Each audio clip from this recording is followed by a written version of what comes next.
So in the previous lecture हम लोग finish up कर चुके हैं digital modulation technique, what is ASK, PSK, FSK, QPSK, DPSK and what is M-array communication. So all this we have covered in the last unit, that is unit number 3. Now onwards from this lecture हम लोग start करने जा रहे हैं that is unit number 4 और unit number 4 में हम लोग बात करेंगे बेसिकली रिसीवर सेक्शन की, कि जब सिग्नल रिसीव होता है तो what are the components required at the receiver, और जहां जो चीज कंपोनेंट मेन है रिसीवर एंड पे वो है हमारा फिल्टर, जो सबसे पहले लगाया जाता है जो सिग्नल को रिसीव करता है नॉइज को सप्रेस करने के लिए। तो यहाँ पे जो फिल्टर आपको पढ़ना है that is the first topic जो है हमारे पास ऑप्टिमम थ्रेशोल्ड डिटेक्शन, या इसी को हम बोलते हैं ऑप्टिमम फिल्टर। तो ऑप्टिमम फिल्टर के बारे में देखेंगे, what do you mean by optimum filter and what is the probability of error in this type of filter. तो चलिए स्टार्ट करते हैं ऑप्टिमम फिल्टर। सो ऑप्टिमम फिल्टर, अब जैसा कि हमें पता है the message generated by the source converted first into digital form before transmission. In case of digital communication हम सबसे पहले अपने सिग्नल को डिजिटल फॉर्म में कन्वर्ट करते हैं before transmission. Now during the transmission the message signal may distorted due to the noise signal addition और by inter symbol interference. आप कुछ भी कह सकते हैं कि चैनल में डिस्टॉर्शन है, ISI है, जिसकी वजह से आपका डेटा जो है वो करप्ट हो सकता है। There will be a noise signal added into your data. So मुझे रिसीवर पे क्या चाहिए, therefore a filter circuit is required at the receiver side for the purpose of minimizing the probability of error। यानी कि एक ऐसा filter circuit चाहिए जो कि आपके इस नॉइज सिग्नल को सेपरेट कर सके, मैसेज सिग्नल को डिटेक्ट कर सके, या ये कहूं indirectly that is for minimizing of probability of error, कि जो सिग्नल आ रहा है वही सिग्नल डिटेक्ट हो, एरर के चांसेस कम हो जाए। तो एक ऐसा फिल्टर जो मैक्सिमम एडवांटेज प्रोवाइड करता है that will minimise your error, that is called optimum filter. तो ये जो हम यहाँ पे स्टडी करने वाले हैं ऑप्टिमम फिल्टर क्या है, that will minimise the probability of error during the transmission. Now आगे अगर हम बात करें ऑप्टिमम फिल्टर को समझने के लिए इसमें क्या क्या चीजें हैं, सो ऑप्टिमम फिल्टर के लिए यहाँ पे हमने एक ब्लॉक डायग्राम कंसिडर किया। Let us consider a noisy input signal that is xt plus n of t। सो यहाँ पे x ऑफ t क्या है, that is a message signal जो कि आपका x1 हो सकता है और x2 हो सकता है, बेस्ड ऑन अगर आप सपोज बाइनरी 1 सेंड कर रहे हैं तो this will represent it as plus a for 1 bit of period, और अगर हम 0 को सेंड कर रहे हैं तो this will detect as minus a for 1 bit of period. तो ये हमारे दो सिग्नल एक तरह से हम ट्रांसमिट कर रहे हैं इन केस ऑफ ट्रांसमिशन, जो हमने PSK में पढ़ा था कि या तो सिग्नल हमारा प्लस a हो सकता है, माइनस a हो सकता है, that means signal is x1t और x2t। Now during the transmission noise उसमें ऐड हो जाएगी, जो रिसीवर एंड पे हमें सिग्नल रिसीव होगा that is xt plus n of t, xt may be x1t और x2t। Now this signal is pass from optimum filter. Optimum filter के पास होने के बाद सिग्नल सैंपल होगा एंड दैट सैंपल के बाद हमारा आउटपुट डिसाइड होगा कि output will be x01t plus noise signal और x02t plus noise signal.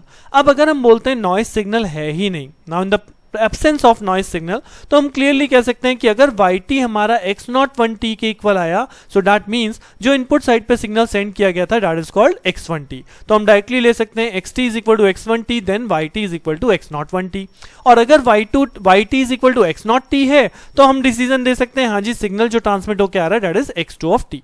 But what happen in the presence of noise, अगर यहाँ पे नॉइस प्रेजेंस है तो उस केस में क्या होगा, अगर यहाँ पे नॉइस प्रेजेंस है तो हम क्या करेंगे, we select x1t if yt is closer to x01t। यानी कि अब अगर yt की वैल्यू हमारी x01t के क्लोजर आ रही है नॉइस के प्रेजेंस में भी, तभी हम x1t को चूज करेंगे, कॉन्सेप्ट तो वही है। और अगर नॉइस की प्रेजेंस में वो वैल्यू x0t के इक्वल जा रही है तो हम सिग्नल x2t को डेवलप करेंगे। तो इन दैट केस हम ये नहीं बोल सकते कि आउटपुट आपका क्लियरली x01 होने वाला है, x02 होने वाला है। Now we are taking some closer value कि किसके क्लोजर जा रही है yt की वैल्यू। सो दैट मीन्स जो हमारी डिसीजन बाउंड्री है that will be somewhere between x01t plus x02t divide by 2। This is the decision boundary we will consider in case when the noise is present in the system. Now basically error कब detect हो सकती है, error होने के chances क्या हैं। अब अगर मैं आपको बोलूं let us consider x2 was transmitted, आपका सिग्नल x2 ट्रांसमिट हुआ था, बट जो रिसीवर पे हमें सिग्नल रिसीव हो रहा है, जो yt जनरेट हो रहा है वो x01t के क्लोजर आ रहा है, यानी कि x01t is greater than x02t, यानी yt किसको फॉलो करेगा, yt x01 को फॉलो कर लेगा। तो this is called an error. Signal तो आपने x2t ट्रांसमिट किया था बट रिसीवर एंड पे x01 ज्यादा बड़ा हो गया as compare to x02t। Why? Because जो नॉइस सिग्नल है वो नॉइस सिग्नल पॉजिटिव है and larger in magnitude as compare to this decision boundary minus this x02t signal, यानी कि आपकी नॉइस सिग्नल की वैल्यू इस decision boundary minus x02 value से ग्रेटर है। तो अगर हम इसे सॉल्व करें, फॉर एग्जांपल अगर आप इस एक्सप्रेशन को सॉल्व करें तो क्या मिलेगा, ये एक्सप्रेशन सॉल्व हो क्या आएगा, x01t plus x02t divide by 2 minus of x02t, यानी कि मुझे मिलेगा x01t minus x02t divide by 2। तो this is the noise signal value. अब बेसिकली अल्टीमेटली हमारे रिसीवर एंड पे आता क्या है, रिसीवर एंड पे तो ये वैल्यू आ रही है x01t plus x02t divide by 2, but इसमें अगर नॉइस सिग्नल की वैल्यू भी मैं ऐड ऑन कर दूं तो x01t plus x02t divide by 2, इसमें हम नॉइस वैल्यू ऐड ऑन कर दें जो अभी हमने देखी x01t minus x02t divide by 2, तो बेसिकली क्या होगा, x02t आपका कैंसिल आउट हो जाएगा and this signal remains x01t। तो यही यहाँ पे कहने की बात कही गई है कि अगर हमारा सिग्नल तो x2 ट्रांसमिट हो रहा है बट x01 बच रहा है जबकि x02t नहीं बच रहा, किस केस में, जब नॉइस सिग्नल की वैल्यू इस पर्टिकुलर वैल्यू से ज्यादा हो जाए। अगर इस पर्टिकुलर वैल्यू के बराबर भी होगी तब भी मेरा x01t आ रहा है, तो नॉइस सिग्नल अगर इससे ऊपर हो गया तो प्रोबेबिलिटी ऑफ एरर आनी ही आनी है। तो इसलिए यहाँ पे बोला गया है the error will be generated, the error will be generated when n0t greater than equal to x01t minus x02t divided by 2। तो जब ये नॉइस सिग्नल की वैल्यू इस पर्टिकुलर सिग्नल से ज्यादा होगी you will have an error। Similarly इसका opposite part भी कंसिडर आप लोग कर सकते हैं कि सपोज आपने x1t को सेंड किया था बट आउटपुट साइड पे आपको x0t ज्यादा मिल रहा है, x0t की वैल्यू ज्यादा आ रही है एज कंपेयर टू x1t। क्यों, क्योंकि उस केस में नॉइस सिग्नल की वैल्यू इस डिसीजन बाउंड्री में से x01t माइनस x01t इस वैल्यू से ज्यादा हो जाएगी। तो अगर हम इस चीज को सॉल्व करेंगे तो this become x02t minus x01t divide by 2, और अगर इस वैल्यू को हम बाउंड्री में जोड़ दें, बाउंड्री वैल्यू पे ऐड ऑन कर दें, तो अब की बार हमारा सिग्नल x02t बचेगा।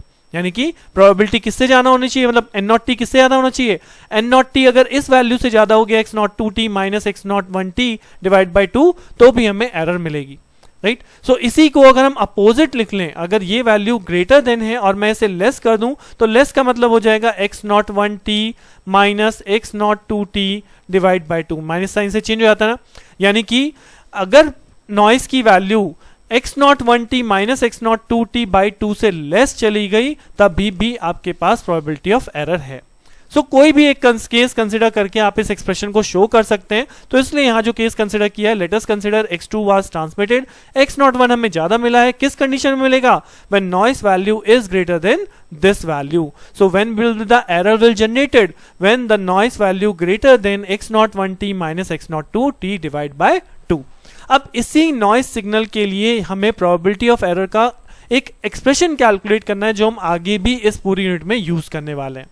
तो अगर मैं इसका एक्सप्रेशन कैलकुलेट करूं तो यहां पे आपको फर्स्ट यूनिट के कुछ कॉन्सेप्ट जो उसमें पढ़ने वाले हैं, जो हमने फर्स्ट यूनिट में पढ़े थे, दैट इज रैंडम वेरिएबल। जी हां, रैंडम वेरिएबल का हमने पीडीएफ फंक्शन देखा था कि PDF function of a random variable x is defined as f of capital XS is equal to 1 upon sigma under 2 pi e to the power minus x minus m whole square divide by 2 sigma square. If you remember, ये जो formula था, ये formula था हमारा Gaussian random variable के लिए, where f of capital X is the PDF of the random variable, m is called the mean value and sigma is called the standard deviation। तो अब अगर मैं यहाँ नॉइस सिग्नल की बात करूं, जो हम नॉइस सिग्नल है, noise signal is a Gaussian noise, तो यहाँ पे जो x हो जाएगा that is n0 of t, और गॉसियन नॉइस के लिए हमने फर्स्ट यूनिट के अंदर ड्राइव किया था कि ये मीन जो आता है, मीन वैल्यू इज ऑलवेज 0, तो यहाँ पे मीन की वैल्यू 0 हो जाएगी। तो ये जो आपका प्रोबेबिलिटी डेंसिटी फंक्शन है, this can be written as f of capital X n0 of t is equal to 1 upon sigma under root of 2 pi e to the power minus that is n0 t, क्योंकि यहाँ पे x की जगह n0 t आ गया, m की value 0 हो गई, divide by 2 sigma square. तो ये मेरा एक प्रोबेबिलिटी डेंसिटी फंक्शन है जिसके लिए हमें एरर को कैलकुलेट करना है। सो इफ यू रिमेंबर, हमने वहां पे एक फॉर्मूला पढ़ा था कि अगर probability of random variable x greater than equal to x1 and less than equal to x2 के लिए कैलकुलेट करना है, तो that will be integrated x1 of x2 then that probability density function with dx, right. अब हमें यही काम क्या करना है, what we have to calculate, हमारी एरर जब होगी जब नॉइस सिग्नल की जो वैल्यू है, this value must be greater then x0t minus x02t divide by 2। Means कि अगर मैं इस फॉर्मूले का यूज करता हूं तो यहां पे x is greater than this value but less than what, अगर ग्रेटर है इस वैल्यू से तो लेस देन किस तक हो सकती है, लेस देन तो इन्फिनिटी तक भी हो सकती है। भाई एन नॉट यानी नॉइस की वैल्यू इस वैल्यू से लेके कहां तक वेरी कर सकती है, इस वैल्यू से लेके अप टू इन्फिनिटी तक वेरी कर सकती है, और पूरे केस में आपका प्रोबेबिलिटी ऑफ एरर इंक्रीज करता जाएगा। तो that means as per that formula की probability of random variable greater than x1 less than x2, जो हम ये फॉर्मूला लगाते थे integration x1 to x2 fx of dx, तो यहां पे उसी फॉर्मूले के अकॉर्डिंग फॉर्मूला बन जाएगा आपका x01t minus x02t divide by 2 से लेके इंफिनिटी तक pdf function dot d and not t। And what is the value of this PDF function? PDF function की वैल्यू मैंने पुट कर दी 1 upon sigma root 2 pi e to the power minus n naught t whole square divided by 2 sigma square and d n naught t। So I think आपको ये चीज याद आ गई होगी। अगर ये यहाँ पे याद नहीं आया फॉर्मूला हमने कैसे लेके आए, प्रोबेबिलिटी कैसे लेके आए, सो आपको एक बार फर्स्ट यूनिट का वो रैंडम वेरिएबल गॉसियन वेरिएबल का मीन और वेरिएंस कैलकुलेशन देख लीजिए, आपको तुरंत याद आ जाएगा। Right? So from this formula we will calculate the further probability of error in case of optimum filter। अब आगे का पोर्शन मैथमेटिकली है। अगर हम बात करें इस इंटीग्रेशन को कैसे सॉल्व करना है, तो इंटीग्रेशन को सॉल्व करने के लिए I will use substitution method. तो हम यहाँ पे क्या मानेंगे, let this complete n not t divide by 2 sigma square is equal to y square. तो n not t whole square divide by 2 sigma square is equal to y square. तो what is the value of n not t? तो n not t आपका हो जाएगा under root of 2 sigma y, जहां से आप इसको डिफरेंशिएट करेंगे d n नॉट t, तो d n नॉट t की वैल्यू हो जाएगी जो यहाँ पे d n नॉट t है, that is d n not t की हमारी वैल्यू हो जाएगी that is under root of 2 sigma dy। Right? तो अगर ये वैल्यू हम यहाँ पे रिप्लेस कर दें, तो एक चीज तो हमें वैल्यू रिप्लेसमेंट करनी है, दूसरा लिमिट भी चेंज करनी है। तो लिमिट क्या चेंज होंगी, जब ये n नॉट t की वैल्यू इन्फिनिटी है तो y इन्फिनिटी होने वाला है, and when n not t is equal to this value x01 minus x02 divide by 2, तो अगर ये वैल्यू हम यहाँ पे प्लेस कर देंगे तो ये हो जाएगा x01t minus x02t divide by 2, right, divide by 2 sigma square, this becomes whole square is equal to y square. Now what is the value of y? So value of y become आपका यहाँ पे इसका square हट जाएगा और ये value हो जाएगी अंडर रूट, तो यानी कि वैल्यू ऑफ y हो जाएगी x01t minus x02t divide bye ये 2 नीचे आ जाएगा, तो this become 2√2 sigma, this is the value of y। Right? तो इस तरह से आपकी लिमिट चेंज होती है। तो लिमिट कहां से कहां तक जाएंगी, from this value to infinity, और बाकी वैल्यू यहाँ पे रिप्लेस कर दीजिए। तो सबसे पहले मैं आपको यहाँ पे लिमिट दिखा देता हूँ। ये देखिए, सबसे पहले मैंने लिमिट चेंज कर दी x01t minus x02t divide bye 2√2 sigma से लेके इंफिनिटी तक। उसके बाद 1 अपॉन सिग्मा रूट 2 पाई, ये एज इट इज लिखा हुआ है 1 upon sigma root 2 pi, then e to the power minus of this, तो इसकी वैल्यू हमने मानी है y स्क्वायर, तो ये वैल्यू रिप्लेस हो गई e to the power minus y square, then dn nought t की वैल्यू हमारी under root of 2 sigma dy, तो this is under root of 2 sigma dy, ये वैल्यू हमने यहाँ प्लेस कर दी। Now what will cancel out, ये sigma से सिग्मा कैंसिल, अंडर रूट 2 से अंडर रूट 2 कैंसिल हो जाएगा, तो हमारे पास क्या बचा, हमारे पास बचा 1 upon under root of pi this value up to infinity e to the power minus y square dy। Right? अब इसको फर्दर, क्योंकि ये जो इंटीग्रेशन है ये एक स्टैंडर्ड इंटीग्रेशन में चेंज हो जाएगा, तो इसको स्टैंडर्ड इंटीग्रेशन में कैसे चेंज करूंगा, I required some particular value, तो यहाँ पे मैंने 2 से डिवाइड 2 से मल्टीप्लाई करा, so that it becomes 1 upon 2, और ये इंटीग्रेशन के साथ आ गया 2 upon under root of pi integration the same value. Now as per the standard formula, ये जो आप वैल्यू देख रहे हैं यहाँ पे 2 upon under root of pi and this integration, तो इसका एक स्टैंडर्ड आंसर है जो आपको याद भी रखना है कि 2 upon under root of pi mu up to infinity e to the power minus y square dy becomes equal to error function of mu, where u is what, mu is what, जहां से हमने lower limit start की थी। तो अगर इस particular value को आप देखेंगे तो दिस बिकम्स हाफ, इसकी वैल्यू क्या हो जाएगी, इसकी वैल्यू हो जाएगी half of, this become error function of this complete lower value x01t minus x02t divided by 2√2 of sigma. So this is my probability of error in case of optimum filter, जहां पे half of error function this value, और बहुत important है क्योंकि ये पूरी की पूरी यूनिट इसी फॉर्मूले बेस्ड होने वाली है। आगे चल के आपको इस यूनिट में एरर रेट एनालिसिस करना है जो कि इसी बेसिक फंक्शन से कैलकुलेट होंगी। राइट?